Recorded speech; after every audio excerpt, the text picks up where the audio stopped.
Welcome to John's Metal Detecting Adventures, the history count up, guys. So we sat down after a long, tiring, hot day. Yeah. From one field to another field, detecting on these footpaths with history, because that's where we find most of our stuff. And we just sat down now, relaxing, ready to do the count up. Yeah. Hi, everybody. We're all set up now. We're all set up. We're ready. And I won't say it's a vast amount, but it's something. So we'll start off with my buddy Michael's bit. Here we go, bud. Wait a minute, let's get to you there. Right, let's have a look here, pal. What we got here, mate? There's a wallet still. Yep. Little bits of old leather wallet. Yep. 4 coins found inside that. They all look like, I can't see the others, are a bit blasted. That looks like George V. So there's 4.5 pennies there inside the wallet spill, which is quite an interesting thing. That's the old leather that goes with it. Then a couple of really interesting things amongst the 10 coins for the day. This is it's got branding on it for a local farm, and it's a farm worker's token. You can see how it's being clipped for 3 shifts. I think it's got the value of a 6pence on it. It's late 1800s. A farm token, and what the labourer would do, he'd be given those at the beginning of the week, and every time he put on a shift, take it back and have it clipped, and at the end of the week he'd add it up. So there's 3 shillings worth of work for that particular week in 1880. That was a lot of work in 1880. That's quite a nice 1788 one. It's got a lovely date on it.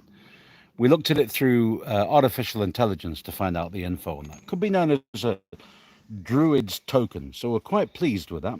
I mean, we're talking about pennies there, but roughly a penny would get you something like a quarter of a loaf with it or something. Oh, probably half a loaf, 4 eggs. 4 eggs. So yeah, altogether, I mean, if you added those all up, there's probably a couple of weeks worth of work there for a farm worker. Yeah. And whoever lost the wallet with 3.5 pennies inside it would have been a little bit upset, I think, at the time. Yeah, definitely. And I don't know, there were no other bits of leather around it, but you can see what's interesting here. There's the marks of the coin have been impressed quite strongly on the old leather. It's quite mucky. I've just sprayed it to see if I can get any more markings off it. But a beautiful little thing to find that. Lovely old history artifact, that. And these pennies, I don't know whether they're all George V. The halfpenny was. The halfpenny, getting a bit mucky.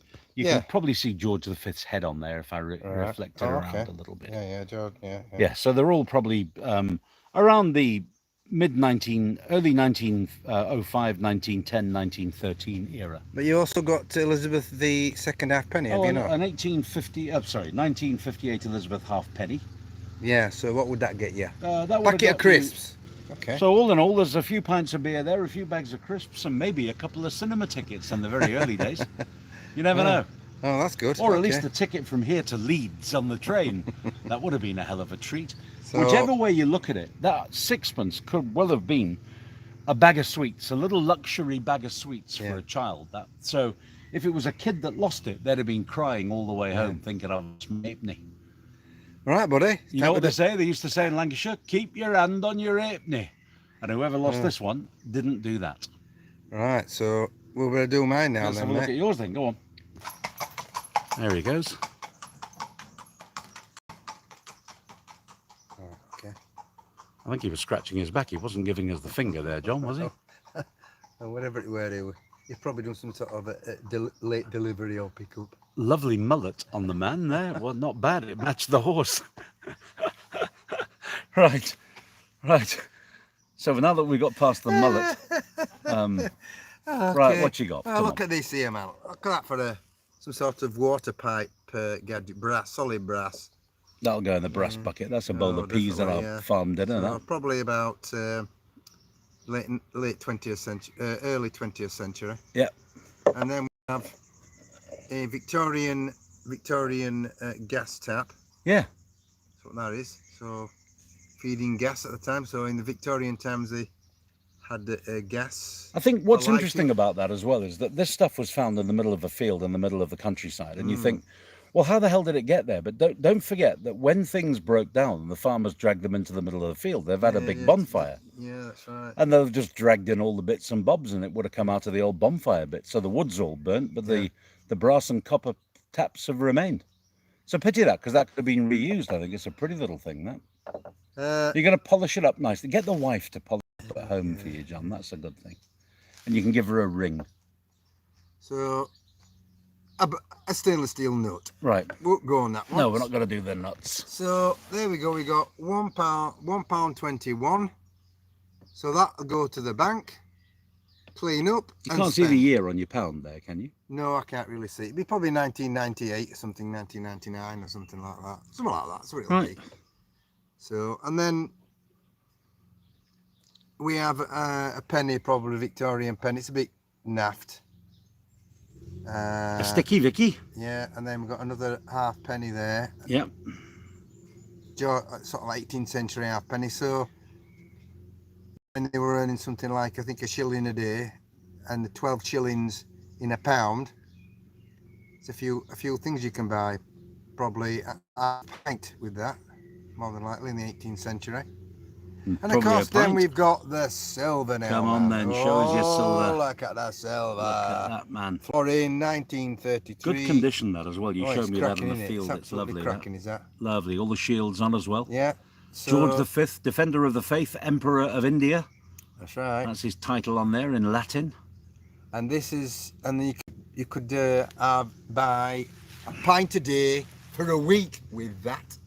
Pint a day. I could do at least two of those pints right now. You could do two. I could do a few of them now. We'd say one for yourself to landlord and pay with a florin. There you are. That's a solid silver florin. That's lovely. 1933. 1935 was the last year that they made them in full silver. Did they? Yeah. Oh, right. They went to half silver then, and later in the world they went to copper and nickel. Yeah. So that's a good silver one. There's nothing wrong So with then that. we've got Edward VII. Oh, quite nice. Didn't reign for terribly long. No, I There's think it old was Edward. 9 years. Right, good old Edward. Sixpence. Yeah, 1907. 1907, sorry. Yeah. Now, what would that have bought you? Yeah, that I think you could just get yourself. I think that was like 2 hours work. Is it 3 hours work? I'll tell you what it could have done. It could have got you a train from Skipton to Leeds on the newfangled transport. That would have been quite interesting.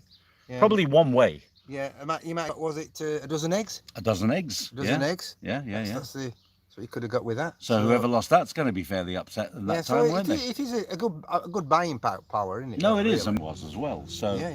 there's a lot of work in that for an earner there. I think it's like good stuff. So how many coins did you get in total there, old man? What is it? 7. I think, is it 1, 2, 3, 4, 5, 6, 7, 8? 8. Right, well, I'll go back and just have a quick recount of mine, because there were 4 in the purse. 1, 2, 3, 4, 5, 6, 7, 8, 9, 10.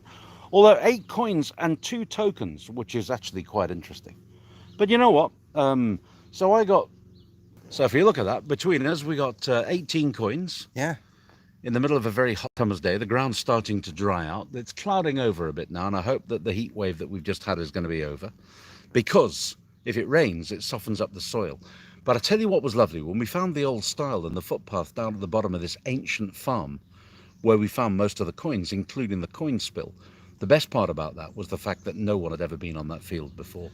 So it was a good thing, really. John, wrap up for us? Yeah, so really, it was exciting following the footpaths. Nothing like finding history on footpaths, because there's always something, or even when people have been detected on it, they don't get everything. Yeah. It just so happens where we were today, there were a lot of reeds in between the footpath. We might have to call onto the farmer to cut the reeds down, and I bet there's tons of coins left in there. Yeah. I'm yeah. almost sure. So if that's what we found now in between the reeds, I'm sure there's a lot more stuff there at a later date.